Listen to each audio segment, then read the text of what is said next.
Chers amis, bonjour et bienvenue. Je suis le docteur Anne-Lise Dubois, oncologue. Aujourd'hui, je vous propose d'aborder un sujet qui nous concerne tous, de près ou de loin, le cancer. C'est un mot qui peut faire peur, et c'est normal.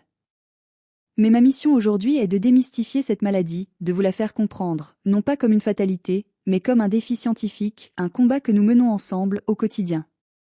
Je veux vous parler de ce que c'est, de son origine, de ses différentes formes, et surtout des espoirs que nous avons. Je vous invite à prendre quelques minutes de votre temps pour écouter ce que j'ai à vous dire, car je suis convaincue que la connaissance est la meilleure arme que nous ayons pour faire face à l'inconnu. Tout commence dans nos cellules. Des milliards de cellules, chacune avec un rôle précis, toutes fonctionnant en parfaite harmonie. Le cancer, c'est une rupture de cette harmonie. C'est quand une cellule, ou un groupe de cellules, se met à désobéir aux règles. Elle commence à se diviser sans contrôle, ignorant les signaux qui lui disent de s'arrêter. Elle devient immortelle, ou du moins, elle échappe au processus normal de mort cellulaire programmée, l'apoptose. C'est une erreur dans le code génétique, une mutation, qui peut être causée par divers facteurs, qu'ils soient environnementaux, héréditaires ou liés au simple hasard. C'est une dérive de notre propre corps, une rébellion interne. Et c'est cette complexité qui rend la maladie si difficile à appréhender. On distingue souvent deux grandes catégories de tumeurs, les tumeurs bénignes et les tumeurs malignes. Les tumeurs bénignes, comme leur nom l'indique, sont généralement inoffensives. Elles grandissent lentement, restent localisées et ne se propagent pas. Une fois retirées, elles ne reviennent généralement pas. Le problème se pose avec les tumeurs malignes. Chers amis, bonjour et bienvenue. Je suis la docteure Ariane, oncologue. Aujourd'hui, je vous propose d'aborder un sujet qui nous concerne tous, de près ou de loin, le cancer. C'est un mot qui peut faire peur, et c'est normal. Mais ma mission aujourd'hui est de démystifier cette maladie, de vous la faire comprendre, non pas comme une fatalité, mais comme un défi scientifique, un combat que nous menons ensemble, au quotidien. Je veux vous parler de ce que c'est, de son origine, de ses différentes formes, et surtout des espoirs que nous avons. Je vous invite à prendre quelques minutes de votre temps pour écouter ce que j'ai à vous dire, car je suis convaincue que la connaissance est la meilleure arme que nous ayons pour faire face à l'inconnu. Tout commence dans nos cellules.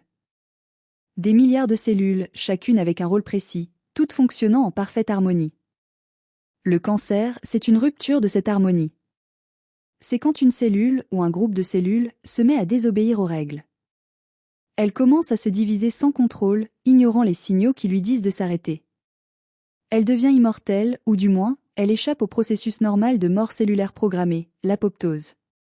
C'est une erreur dans le code génétique, une mutation, qui peut être causée par divers facteurs, qu'ils soient environnementaux, héréditaires ou liés au simple hasard. C'est une dérive de notre propre corps, une rébellion interne. Et c'est cette complexité qui rend la maladie si difficile à appréhender. On distingue souvent deux grandes catégories de tumeurs, les tumeurs bénignes et les tumeurs malignes. Les tumeurs bénignes, comme leur nom l'indique, sont généralement inoffensives. Elles grandissent lentement, restent localisées et ne se propagent pas. Une fois retirées, elles ne reviennent généralement pas. Le problème se pose avec les tumeurs malignes. Ce sont elles qui forment le cancer. Elles ont la capacité de s'infiltrer dans les tissus voisins, mais surtout, elles peuvent se détacher de la tumeur d'origine pour voyager via la circulation sanguine ou lymphatique. C'est ce qu'on appelle les métastases, et c'est souvent cette propagation qui rend la maladie plus difficile à traiter. Le mot cancer est en réalité un terme générique qui englobe plus d'une centaine de maladies différentes. Le cancer du sein n'a pas grand-chose à voir avec le cancer du poumon, si ce n'est leur origine cellulaire.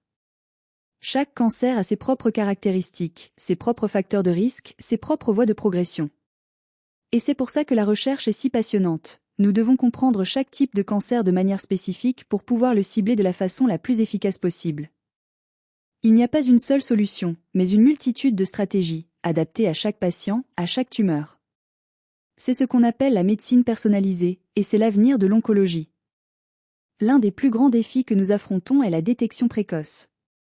Les cancers, au stade initial, sont souvent asymptomatiques. Ils ne se manifestent pas par des douleurs ou des signes visibles. C'est pourquoi le dépistage est si crucial. Pensez à la mammographie pour le cancer du sein, à la coloscopie pour le cancer colorectal, ou au frottis pour le cancer du col de l'utérus. Ces examens ne sont pas des punitions, ce sont des bouées de sauvetage. Ils nous permettent de repérer les anomalies avant qu'elles ne deviennent un problème majeur. Un cancer détecté à un stade précoce a un taux de guérison bien plus élevé. Je ne le dirai jamais assez, n'attendez pas d'avoir mal pour agir. Parlons des traitements. L'arsenal thérapeutique s'est considérablement élargi au fil des décennies. La chirurgie reste l'un des piliers, surtout pour les tumeurs localisées. L'idée est simple, retirer la tumeur et, si possible, les tissus environnants pour s'assurer que toutes les cellules malignes ont été éliminées. La radiothérapie utilise des rayonnements ionisants pour détruire les cellules cancéreuses. C'est un traitement localisé qui agit directement sur la zone concernée. Et puis, il y a les traitements systémiques, qui agissent sur l'ensemble du corps, comme la chimiothérapie et l'immunothérapie. La chimiothérapie a longtemps été le traitement de référence pour de nombreux cancers. Son principe est d'utiliser des médicaments cytotoxiques qui attaquent les cellules qui se divisent rapidement, ce qui est le cas des cellules cancéreuses. Malheureusement, elle affecte aussi d'autres cellules saines, comme les cellules des cheveux, de la moelle osseuse ou des muqueuses digestives, ce qui explique les effets secondaires bien connus. Mais la recherche a fait d'énormes progrès pour mieux gérer ces effets et rendre les traitements plus supportables. Nous avons désormais des traitements ciblés qui agissent directement sur les mutations génétiques spécifiques d'une tumeur. Et l'immunothérapie, c'est sans doute l'une des plus grandes révolutions de ces dernières années. Au lieu d'attaquer directement la tumeur, on va stimuler le propre système immunitaire du patient pour qu'il reconnaisse et combatte les cellules cancéreuses. C'est comme si on réapprenait à nos soldats, les lymphocytes, à identifier l'ennemi.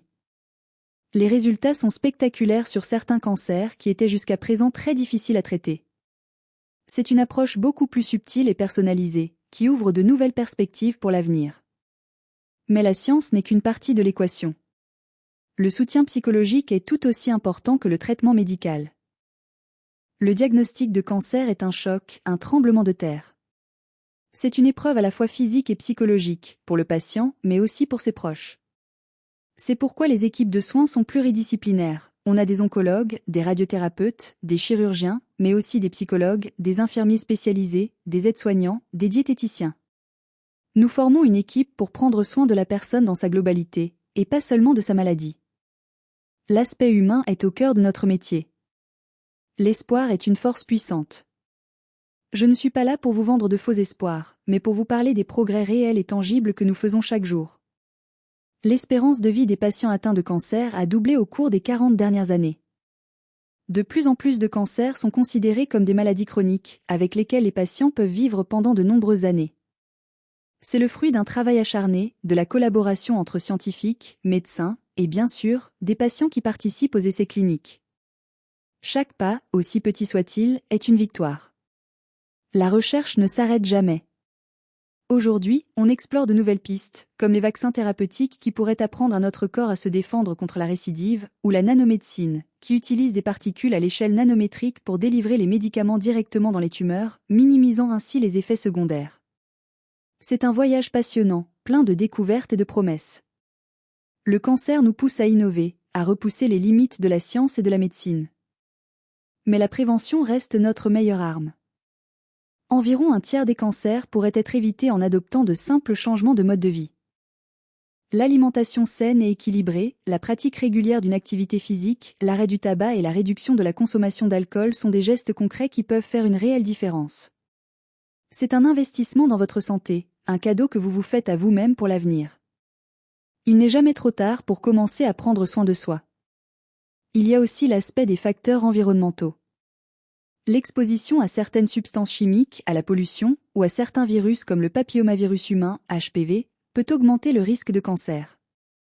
C'est pour ça que la vaccination contre le HPV est si importante, elle protège contre une grande partie des cancers du col de l'utérus. C'est un exemple parfait de la façon dont la médecine préventive peut sauver des vies, bien avant que la maladie ne se déclare. Le diagnostic de cancer, c'est aussi un moment de grande vulnérabilité. C'est le moment où vous avez besoin d'être entouré, écouté, et surtout, d'être bien informé. N'hésitez jamais à poser des questions à votre médecin. Il n'y a pas de questions bêtes. C'est votre santé, votre vie. Vous avez le droit de comprendre, de participer aux décisions qui vous concernent. Une bonne relation de confiance avec son équipe soignante est essentielle pour traverser cette épreuve. Et pour vous qui êtes un proche, un ami, un membre de la famille d'un patient, votre rôle est tout aussi important. L'écoute, la présence, le soutien, l'aide au quotidien. Ces gestes d'amour et de solidarité sont des compléments indispensables au traitement. Ne sous-estimez jamais le pouvoir de l'empathie. L'isolement est l'un des pires ennemis de la guérison. Soyez là, sans jugement, avec patience et bienveillance. En tant que médecin, ma plus grande satisfaction est de voir un patient en rémission. C'est un moment de joie pure, la récompense de mois, parfois d'années de combats acharnés. Mais même quand la rémission n'est pas possible, nous continuons à accompagner. L'objectif est alors d'améliorer la qualité de vie, de soulager la douleur, et de permettre à la personne de vivre le mieux possible, avec dignité, malgré la maladie. La recherche sur le cancer est une course de fond, un marathon sans ligne d'arrivée prévisible. Elle est financée par des fonds publics, des associations, des dons. Chaque euro compte, chaque petit don est une brique de plus dans la construction d'un futur sans cancer. Si vous le pouvez, soutenez la recherche, elle est notre seul espoir de vaincre définitivement cette maladie. La science nous a donné de l'espoir, mais elle nous a aussi donné des responsabilités. La responsabilité de prendre soin de notre corps, de faire des choix éclairés, de nous informer et de ne pas céder à la peur. La responsabilité de soutenir ceux qui sont dans l'épreuve. La responsabilité de ne pas baisser les bras face à une maladie qui, bien que redoutable, n'est plus la fatalité qu'elle était il y a un siècle. Je voudrais conclure sur cette note positive. Oui, le cancer est une maladie grave. Mais non, ce n'est pas une condamnation. C'est une bataille qui peut être gagnée, une maladie qui peut être gérée, une épreuve qui peut être surmontée. La science avance, la médecine progresse et l'humanité, dans son ensemble, est de plus en plus forte face à cette maladie. N'ayez pas peur. Informez-vous, protégez-vous et agissez. Voilà, j'espère que ce tour d'horizon sur le cancer vous aura été utile. J'ai essayé de vous transmettre, avec mes mots, un peu de l'espoir qui m'anime chaque jour dans mon travail. J'ai un dernier message à vous faire passer, un message qui me tient particulièrement à cœur. Si vous avez trouvé cette vidéo instructive, et si vous voulez en savoir plus sur la santé, la médecine et le bien-être, n'oubliez pas de vous abonner à la chaîne et de cliquer sur la petite cloche pour ne rater aucune de mes futures vidéos. C'est en partageant la connaissance que nous rendrons le monde un peu plus sain. Prenez soin de vous. À très bientôt.